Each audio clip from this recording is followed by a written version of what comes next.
Find other great podcasts like this one at podmoth.network.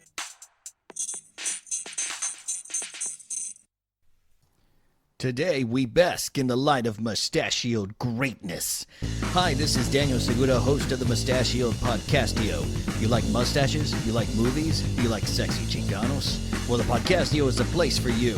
We are talking legendary mustaches from Charles Bronson to the Great Burt Reynolds to the OG Ice-T. Find the Moustachioed Podcastio anywhere you listen to podcasts. That is Moustachioed Podcastio.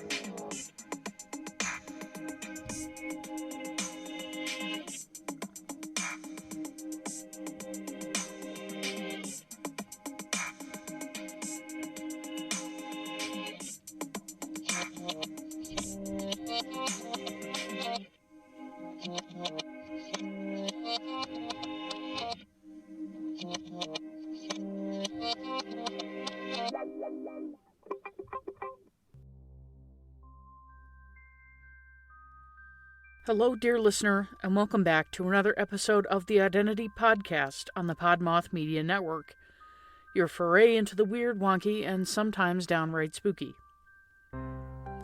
This week, I present to you a haunting tale by Bernard Capes, entitled The Thing in the Forest, published in 1915. The story is told by four men, Raven, Duxbury, Scarrat, and Harriet, who travel from village to village sharing their tales. The Thing in the Forest is presented as one of Raven's stories. So join me on a quest through the dark and sprawling mountains of Hungary. You may just come face to face with something otherworldly. The Thing in the Forest by Bernard Capes.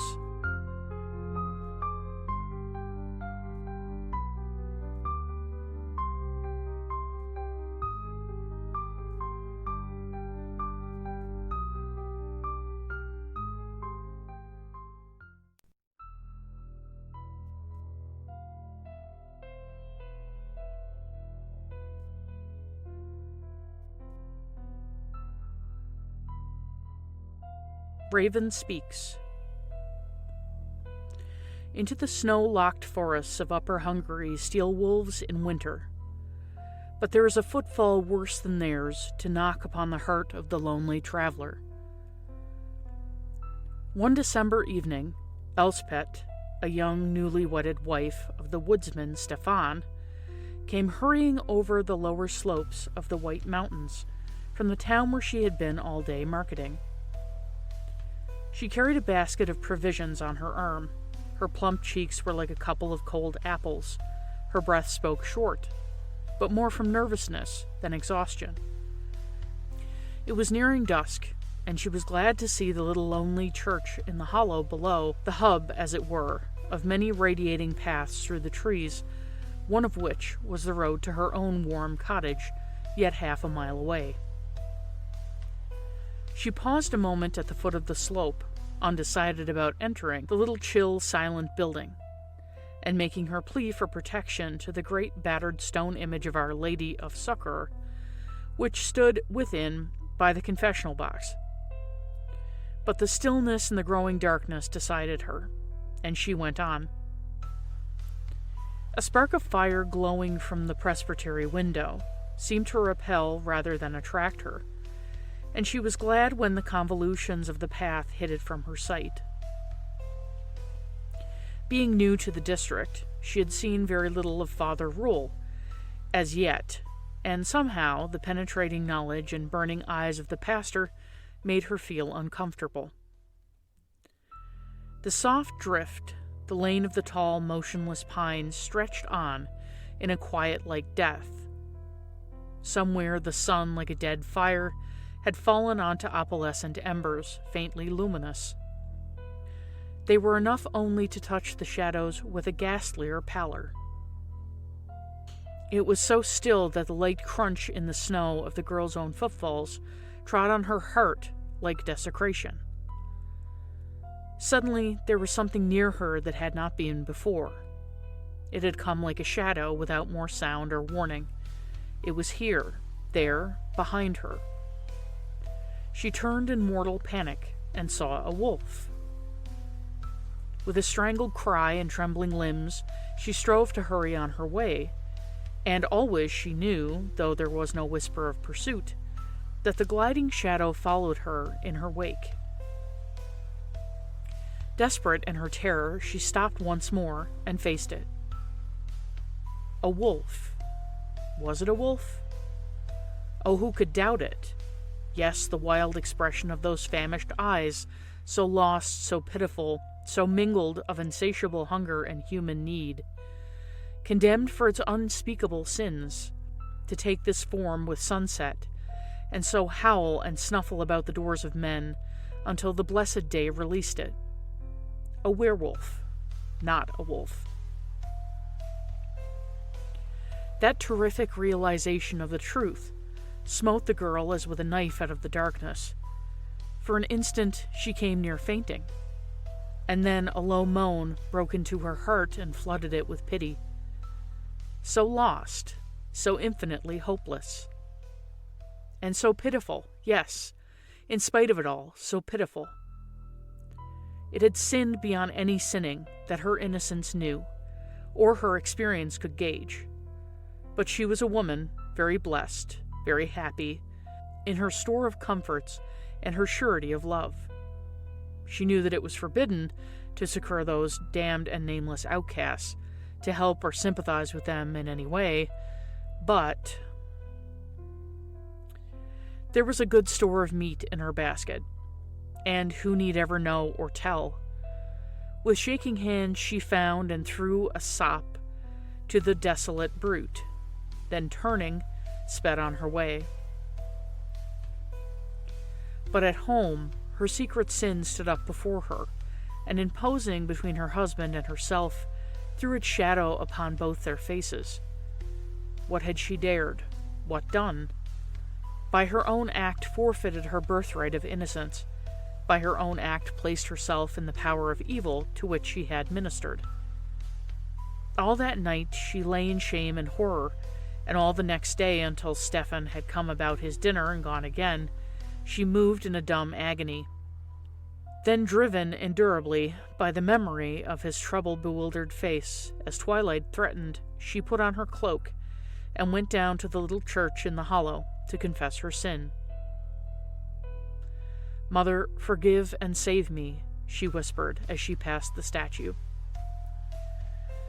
After ringing the bell for the confessor, she had not knelt long at the confessional box in the dim chapel, cold and empty as a waiting vault, when the chancel rail clicked, and the footsteps of Father Rule were heard rustling over stones. He came, he took his seat behind the grating, and with many sighs and falterings, Elspeth avowed her guilt. And as, with bowed head, she ended, a strange sound answered her. It was like a little laugh, and yet not so much like a laugh as a snarl. With a shock as of death, she raised her face. It was Father Rule who sat there, and yet it was not Father Rule. In that time of twilight, his face was already changing, narrowing, becoming wolfish, the eyes rounded and the jaw slavered.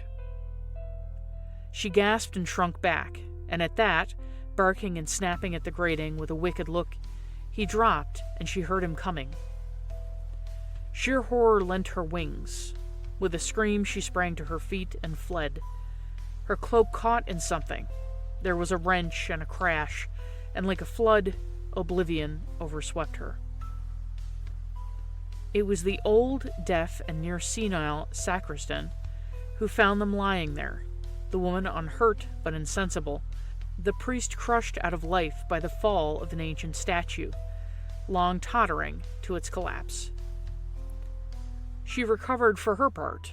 For his, no one knows where he lies buried, but there were dark stories of a baying pack at night, and of an empty, blood-stained pavement where they came to seek it for the body. That's it for this week, dear listeners. Tune in next time for more tales of the creepy, weird, and paranormal. Until then, stay spooky.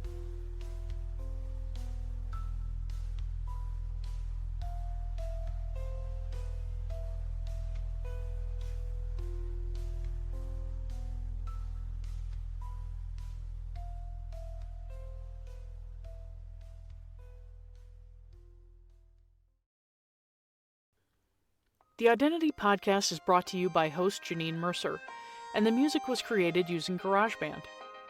Find the Odd Pod on Twitter, Instagram, and TikTok at IdentityPod, and on Facebook as The Identity Podcast.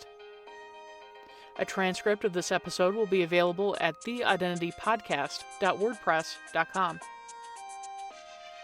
Got a paranormal experience to share? Send those along to theidentitypodcast@gmail.com. If you liked what you heard, please take a moment to mash that subscribe button and leave me a 5-star review. And don't forget to tell your friends, family, and coworkers about this podcast. Every little bit helps.